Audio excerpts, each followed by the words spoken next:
One of the things I talk about a lot here on my little corner of Instagram is the fact that I'm also an equestrian. I was thinking it might be fun today to share with you a little bit of that story.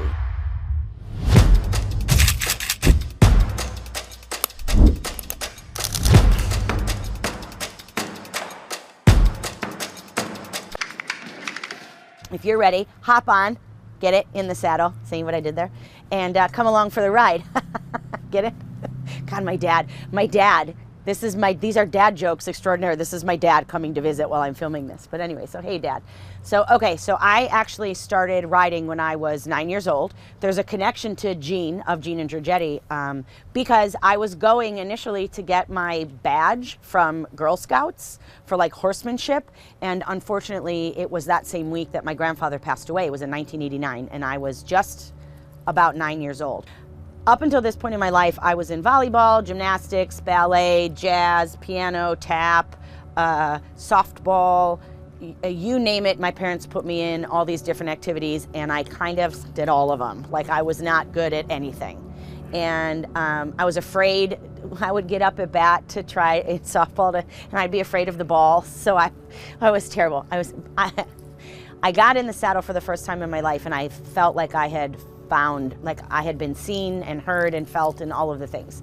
And that was it. It was a lifelong love story for me. And so I started riding at 9. I started competing around 10, and I've been doing it ever since. And I think one of the most important things that I want to share with you today is I learn a lot from riding that I bring into my wedding planning for my clients. So I talk about all the time, and I've done this in other episodes, how important communication is between a planner and a client, between clients planning and their vendors, just in life in general. Like we've talked about don't ghost and how to communicate effectively. We've gone over all these subjects before.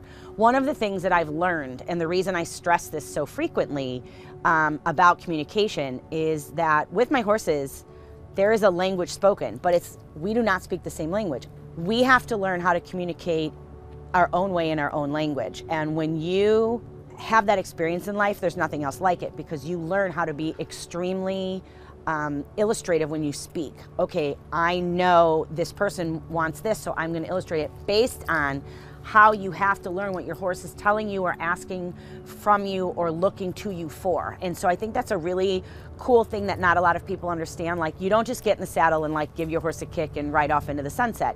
There's a whole series of languages, requests. It's a give and take. There's not any demands, because horses are large and we are asking them to jump over stuff, and you have to do that in a nice way, or it doesn't go your way.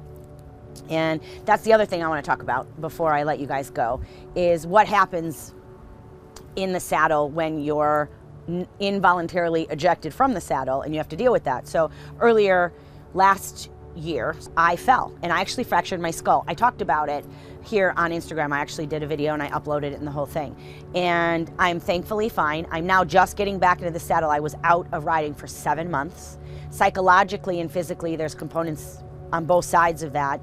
But one of the most important things I learned from falling is the importance of getting back up, right? I know it sounds cheesy, but honestly, it is never how many times you fall. It is always how many times you get back up and climb back in that saddle and keep going. And as a business person, as an entrepreneur, I failed way more times than I've been successful.